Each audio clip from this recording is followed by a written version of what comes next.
नमस्कार साथियों, स्वागत है आप सभी का आपके अपने YouTube channel word of physical education पर। साथियों, ये हमारे चैनल पर एमसीक्यूज की तीसरी सीरीज है और इस चैनल पर हम लगातार टीजीटी पीजीटी लेवल के प्रश्नों की सीरीज को डिस्कस करते रहेंगे और ये अभी नया प्रयास है, तो आप सभी से आपके सपोर्ट की अपेक्षा है। तो इस वीडियो को लाइक करें, बाकी लोगों से शेयर करें ये इन्फॉर्मेशन और चैनल को सब्सक्राइब जरूर करें ताकि आपका सपोर्ट, आपका सहयोग हमें मिलता रहे और हमारे प्रयास आप तक पहुंचते रहे। तो साथियों, बढ़ते हैं आगे एक सुंदर सी पंक्ति के साथ। मंजिल मिलेगी भटक कर ही सही, गुमराह तो वो है जो घर से निकले ही नहीं। तो बढ़ते हैं अपनी मंजिल की तरफ पहले प्रश्न के साथ। लाल रक्त कोशिकाओं का उत्पादन कहाँ होता है? Where does the production of red blood cells takes place? And your options are A. liver, B. bone marrow, C. spleen and D. kidneys. यकृत, अस्थिमज्जा, प्लीहा या गुर्दे, कहाँ पे रेड ब्लड सेल्स का प्रोडक्शन होता है? तो जी हाँ, आप सभी ने सही आंसर गेस कर लिया होगा। तो इसका सही आंसर है बी, बोन मैरो, यानी कि अस्थि मज्जा। अस्थि मज्जा में जो है रेड ब्लड सेल्स बनती हैं। आगे बढ़ते हैं दूसरे प्रश्न की तरफ। मानव शरीर में कितनी मांसपेशियां होती हैं? How many muscles are there in the human body? Your options are option A 206, B 300, C 639 and D 500। तो what will be your correct answer? Your correct answer will be definitely option C, it is 639। तो मानव शरीर में 639 मांसपेशियां होती हैं, जिसको कि हम मोस्टली अगर क्वेश्चन आता है तो हम बोलते हैं मोर देन 600। ओके, तो बढ़ते हैं अगले प्रश्न की तरफ। लचीलापन मापने के लिए किस उपकरण का उपयोग किया जाता है? Which instrument measures flexibility? Your options are A dynamometer, B goniometer, C skin fold caliper and D stadiometer. तो कौन सा सही आंसर रहेगा? देखो, डायनामोमीटर जो कि हमारे शक्ति या फिर स्ट्रेंथ को मेजर करता है, ठीक है। एंड गोनियोमीटर के बारे में हम डिस्कस करेंगे। स्किन फोल्ड कैलिपर हमारे जो है फैट परसेंटेज को बॉडी में मेजर करता है और स्टेडियोमीटर हमारी हाइट को मेजर करता है। तो जो हमने ऑप्शन डिस्कस नहीं किया दैट इज ऑप्शन बी। तो ऑप्शन बी इज गोनियोमीटर, जो कि क्या है, जिसका उपयोग जोड़ों के एंगल को मापने के लिए किया जाता है। तो इसका लचीलापन जो कि फ्लेक्सिबिलिटी होती है वो कहाँ होती है? जॉइंट्स पे। तो जॉइंट्स की जो रेंज होती है उसको मूवमेंट को हम कैलकुलेट करते हैं, हम मेजर करते हैं गोनियोमीटर से। ठीक है, तो ये रहेगा इसका सही आंसर। तो बढ़ते हैं अगले प्रश्न की तरफ। विटामिन डी की कमी के कारण कौन सा रोग होता है? Which disease is caused by vitamin D deficiency? तो आपको बहुत बार ये प्रश्न पूछा जाता है एग्जाम में। ये options are A scurvy, B rickets, C beriberi और D pellagra. So what will be your correct answer? तो आपका जो करेक्ट आंसर है वो है बी रिकेट्स। विटामिन डी की कमी के कारण बच्चों में रिकेट्स होता है। ये इसको हम वीकनेस ऑफ बोन्स भी बोलते हैं। बढ़ते हैं आगे अगले प्रश्न की तरफ। एरोबिक व्यायाम का मुख्य लाभ क्या है? Main benefit of aerobic exercises.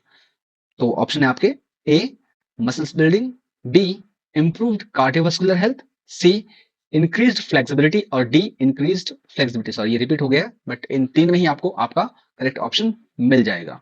So what will be your correct answer? Yes, obviously आप लोगों ने सही गेस कर लिया होगा। Option B is the correct answer, जो कि है इंप्रूव कार्डियोवास्कुलर हेल्थ। एरोबिक जितने भी व्यायाम होते हैं वो हृदय और फेफड़ों की कार्य क्षमता को बढ़ाते हैं, जिसको हम कार्डियो रेस्पिरेटरी भी बोल सकते हैं, राइट। बढ़ते हैं आगे नेक्स्ट क्वेश्चन की तरफ, विच इज खेल परीक्षण में ओवरलोड का सिद्धांत क्या है? Overload principle in sports training is option A increase intensity, यानी कि धीरे धीरे तीव्रता को बढ़ाना, बी रिड्यूस ड्यूरेशन, व्यायाम की अवधि को कम करना, सी लाइट एक्सरसाइज, हल्का व्यायाम करना और डी ओवर एक्सरसाइज, अत्यधिक व्यायाम करना। तो कौन सा इसमें करेक्ट आंसर रहेगा? ओवरलोड की यहाँ पे बात की जा रही है। तो यस, ओवरलोड जहां पे हम बात करते हैं तो इसका मतलब होता है जो धीरे धीरे हम व्यायाम की तीव्रता को बढ़ाते हैं उसको हम ओवरलोड कहते हैं। और लोड होना एक स्पोर्ट्स ट्रेनिंग में बहुत कंपलसरी है, तो ही डेवलपमेंट हो पाएगा परफॉर्मेंस में, राइट। तो सुधार के लिए शरीर को अपनी सामान्य क्षमता से अधिक भार देना is known as the load body must exceed normal level. Okay, next question की तरफ बढ़ते हैं। फाटलेग प्रशिक्षण किससे संबंधित है? Fartlek training is related to A strength training, B speed training, C endurance training और डी फ्लेक्सिबिलिटी ट्रेनिंग। तो बताना है आपको फाटलेग ट्रेनिंग किससे संबंधित है। तो बहुत ही अच्छा क्वेश्चन है जो कि बहुत बार पूछा भी जाता है। तो इसका करेक्ट आंसर रहेगा सहन शक्ति प्रशिक्षण, यानी कि एंड्योरेंस ट्रेनिंग। तो हमारे पास कुछ डेवलपमेंट मेथड आते हैं एंड्योरेंस के, जिसमें कि जो है continuous training method, interval training method और उनमें सब well popular is fartlek training method, right. तो ये एक तरीके का क्या है, एंड्योरेंस ट्रेनिंग है, जिसमें वेरिएशन रहती है स्पीड में, ठीक है। Depends on the surface, depend on the intensity of workout, depends on the condition, right. तो इस हिसाब से हम स्पीड को चेंज करते रहते हैं, तो इसको एक और नाम दिया जाता है जिसका नाम है स्पीड प्ले, राइट। तो बढ़ते हैं आगे।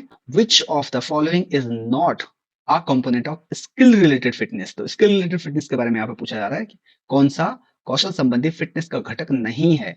सो A is agility, B is balance, C is cardiovascular endurance and D is reaction time. तो कौन सा नहीं है, तो that is option C, cardiovascular endurance. ये स्किल रिलेटेड फिटनेस नहीं है, क्योंकि skill related fitness focuses on athletes performance. Cardiovascular endurance is health related, right? यहाँ पे ये फर्क पता चलना चाहिए कि कौन सा हेल्थ रिलेटेड है, तो यहाँ पे स्किल रिलेटेड पूछा गया था। पढ़ते हैं आगे क्वेश्चन नंबर 9 की तरफ। What does FITT principle stand for?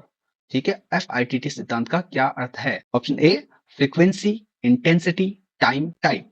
Option B, fitness interval training target. Option C, flexibility, impact, time, training. और option D, force, intensity, technique and time. तो क्या इसका सही आंसर रहने वाला है? That will be option A, which is frequency, intensity, time, type. आवृत्ति, तीव्रता, समय और प्रकार। ठीक है, तो जो FITT है is a guideline for designing effective exercises programs. ठीक है, तो जो व्यायाम का डिजाइन तैयार करने में एक महत्वपूर्ण क्या है? दिशा निर्देश है। आगे बढ़ते हैं question number 10। Which nutrient is the primary energy source for high intensity activities. उच्च तीव्रता वाली गतिविधियों के लिए कौन सा पोषक तत्व ऊर्जा का प्राथमिक स्रोत है? प्राथमिक स्रोत की बात की जा रही है, यानी कि फर्स्ट जो कंपोनेंट है which provide calories to our body, energy to our body.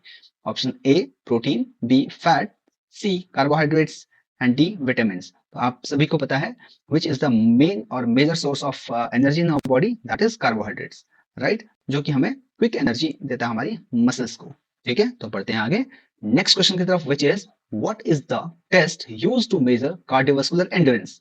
हृदय संबंधी सहन शक्ति को मापने के लिए उपयोग किए जाने वाले परीक्षण का क्या नाम है? So your options are option A, sit and reach test, B, pushup test, C, 12 minute run and D, vertical jump test. तो कौन सा है जो हमारे कार्डियोवास्कुलर एंड्योरेंस को मेजर करता है? Definitely that is 12 minute run test. ठीक है, A 12-minute run test assesses cardiovascular endurance by measuring distance run. ठीक है, ओके, बढ़ते हैं आगे question number 12। Repetition for strength training to build muscles hypertrophy. पेशी हाइपरट्रॉफी बनाने के लिए सख्त प्रशिक्षण के लिए पुनरावृत्तियों की अनुशंसित सीमा क्या है? तो ये हमें बताना है यहाँ पे कि कितने रिपीटेशन होनी चाहिए स्ट्रेंथ ट्रेनिंग में मसल्स को बिल्ड करने के लिए। ठीक है, तो that is 1 to 5, 6 to 12, 15 to 20 or 20 plus. So what will be your correct answer? That will be B, 6 to 12 repetition. एक व्यक्ति को मैक्सिमम इतना भार लेना चाहिए जिसमें वो 6 to 12 रेपिटेशन कर सके।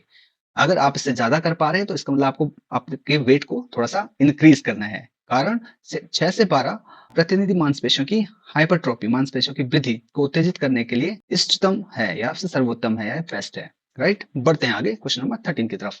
What type of joint is the shoulder joint? कंधे का जो जोड़ है वो किस प्रकार का जोड़ है?